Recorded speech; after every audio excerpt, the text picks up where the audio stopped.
अब दौर आया मॉडर्न साइंटिस्ट का। बजाय इसके कि ओरिजिन ऑफ अर्थ के बारे में विचार किया जाए, इन्होंने ओरिजिन ऑफ यूनिवर्स पर फोकस करना शुरू कर दिया। और इसके लिए जो मोस्ट एक्सेप्टेबल आर्गुमेंट या हाइपोथेसिस बताई गई वो है बिग बैंग थ्योरी या एक्सपेंडिंग यूनिवर्स हाइपोथेसिस। इसे 1920 में एडविन हब्बल के द्वारा दिया गया। अब इनके नाम से बने टेलीस्कोप ने यानी हब्बल टेलीस्कोप ने भी कम नाम नहीं कमाया है, नासा ने इसे लॉन्च किया था। इसके अनुसार जो बिगनिंग में वो सभी मैटर जिससे यूनिवर्स बना है वह एक टीनी बॉल यानी सिंगुलर एटम में कॉन्सेंट्रेट थे, जो अनइमेजिनेबल यानी अकल्पनीय स्मॉल वॉल्यूम में इनफाइनाइट टेम्परेचर और इनफाइनाइट डेंसिटी का हुआ करता था। ये जो टीनी पार्टिकल था, टीनी एटम था, जिसे हम सिंगुलरिटी कहते हैं। देखिए, डेंसिटी का मतलब होता है D = m/वॉल्यूम। एक यूनिट वॉल्यूम है तो उसमें मास कितने यूनिट है, ठीक है। मान लीजिए आप एक बटखरा ले लें, ये 5 kg का है, और उसी के कंपेयर में एक 5 किलो की बोरी ले लें, आटे या चावल किसी के भी। तो आप देखेंगे ये जो बटखरा जिससे हम वज़न करते हैं, दुकानों पे आपने देखा होगा इसे, तो आप देखेंगे इसमें जो कॉन्सेंट्रेशन है मेटल का वो कम वॉल्यूम में कॉन्सेंट्रेट किया गया है। तो अगर हम तुलना करेंगे तो ये जो वॉल्यूम इसका ज़्यादा है, इसलिए, लेकिन मास तो देखिए सेम है, यहाँ भी 5 kg है, यहाँ भी 5 kg है। लेकिन अब यहाँ पे क्या हुआ कि इसका वॉल्यूम ज़्यादा है, इसलिए हम ये कह सकते हैं कि इसका बटखरे का जो डेंसिटी है वो ज़्यादा है एज़ कम्पेयर टू। अब ये जो टिनी एटम था जिसे हम सिंगुलरिटी कहते थे, लगभग 13.7 बिलियन ईयर पहले इसमें क्या हुआ, एक एक्सप्लोज़न हो गया, और इसी एक्सप्लोज़न को हम बिग बैंग कहते हैं। बिग बैंग के साथ ही यूनिवर्स का एक्सपेंशन शुरू हो गया, और अब तक ये एक्सपेंशन जारी है। हालांकि शुरू में एक्सपेंशन तेज़ी से हुआ, मगर बाद में धीरे धीरे होने लगा। शुरू के पहले 3 मिनट में ही पहला एटम बन गया था।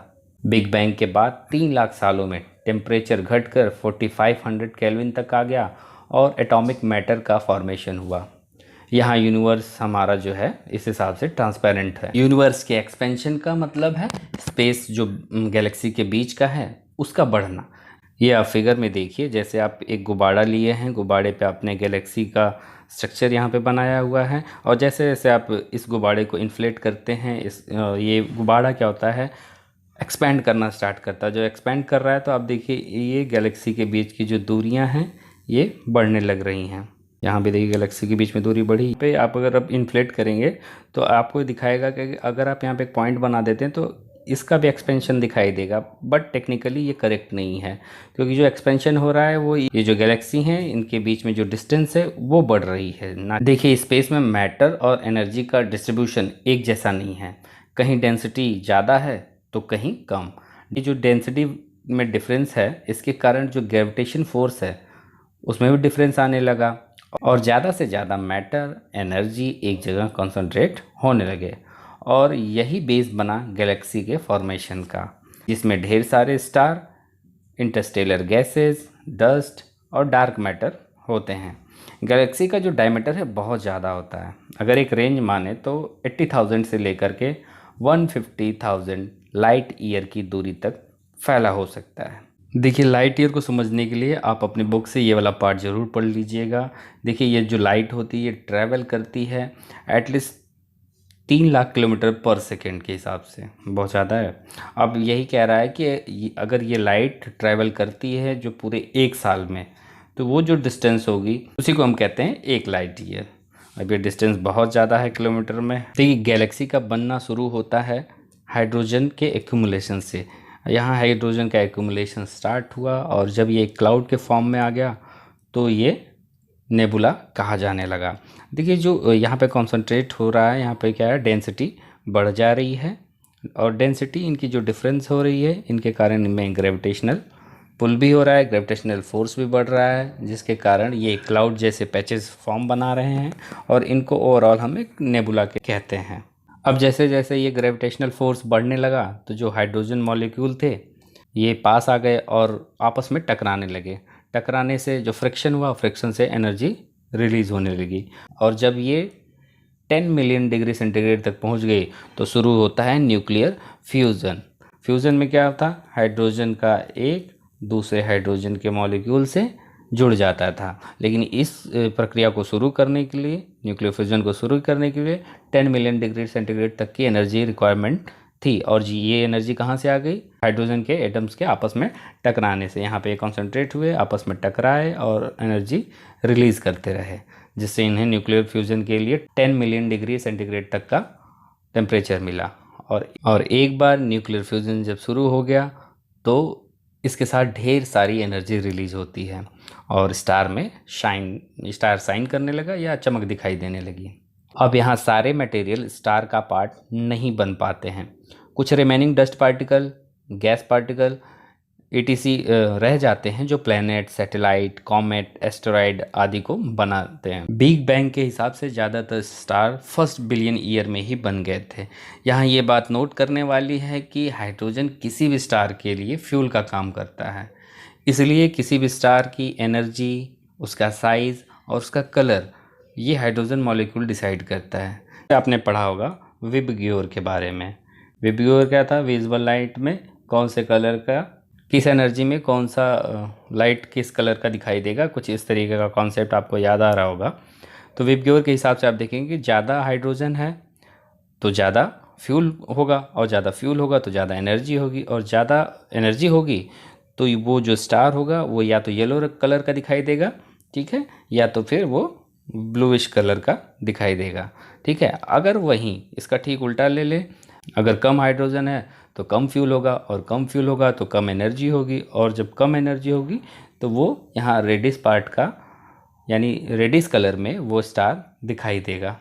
ज़्यादा से ज़्यादा जो न्यूक्लियर फ्यूज़न है स्टार के कोर में होता है, और हाइड्रोजन सबसे पहले फ्यूल के रूप में यूज़ होगा। जब हाइड्रोजन ख़त्म हो जाएगा तो स्टार का कोर कॉन्ट्रैक्ट होने लगेगा और ठंडा भी।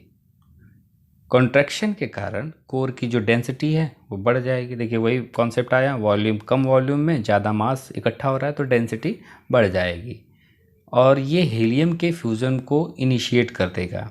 अब देखो पहले तो ये हो रहा था कि हाइड्रोजन फ्यूज़न कर रहे थे, अब क्या होगा, जो अब हाइड्रोजन तो ख़त्म हो चुका है कोर में, तो अब जो हीलियम होगा वो फ्यूज़ करना स्टार्ट करेगा। अब जब हीलियम फ्यूज़ होगा तो वो अपने से हैवियर एलिमेंट्स में फ्यूज़ होकर के बनेगा, जैसे कि कार्बन या ऑक्सीजन में कन्वर्ट होने लगेगा।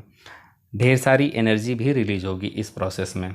और जो देखिए अब ये हैवियर मेटल हैं तो स्टार क्या करेगा, एक्सपेंड करने लगेगा, और ये एक रेड जाइंट स्टार के रूप में दिखने लगेगा। जैसे आप फिगर में देख सकते हैं, यहाँ पे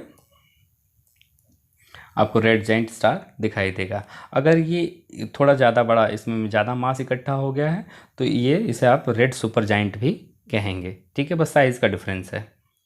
अब देखिए जैसे ये रेड सुपर जाइंट है तो इसमें क्या होगा कि इसका एक्सपेंशन ज़्यादा है, और जब ज़्यादा है तो क्या करेगा, आसपास के जो इसके प्लैनेट होंगे या एस्टेरॉयड होगा, ये सभी, या फिर कोई भी सेलेस्टियल बॉडी होगी, उसको क्या करेगा, डिस्ट्रॉय कर देगा। अब यहाँ पिक्चर में आते हैं एस चंद्रशेखर जी, जो एक इंडियन ओरिजिन के साइंटिस्ट थे। इन्हें 1983 में नोबेल प्राइज़ से दिया गया था। तो चंद्रशेखर जी ने अपनी चंद्रशेखर लिमिट में बताया कि जो स्टार फॉर्म हो रहा है, तो जो मास ऑफ स्टार है अगर वो कम होता है 1.44 टाइम हमारे सन, तो वो पहले प्लानिटरी नेबुला में कन्वर्ट होगा और फिर इवेंचुअली वो वाइट ड्वार्फ में कन्वर्ट हो जाएगा। लेकिन अगर जो स्टार का मास है वो सूर्य के 1.44 टाइम से ज़्यादा है तो क्या होगा, ये सुपरनोवा बनेगा, और सुपरनोवा फिर जाकर के इवेंचुअली न्यूट्रॉन स्टार में कन्वर्ट हो जाएगा। फिर इसके बाद इन्होंने बताया कि अगर स्टार जो बन रहा है उसका मास सूर्य के मास से 3 गुना ज़्यादा है तो सुपरनोवा एक्सप्लोजन होगा, और इवेंचुअली यहाँ ब्लैक होल का फॉर्मेशन होगा।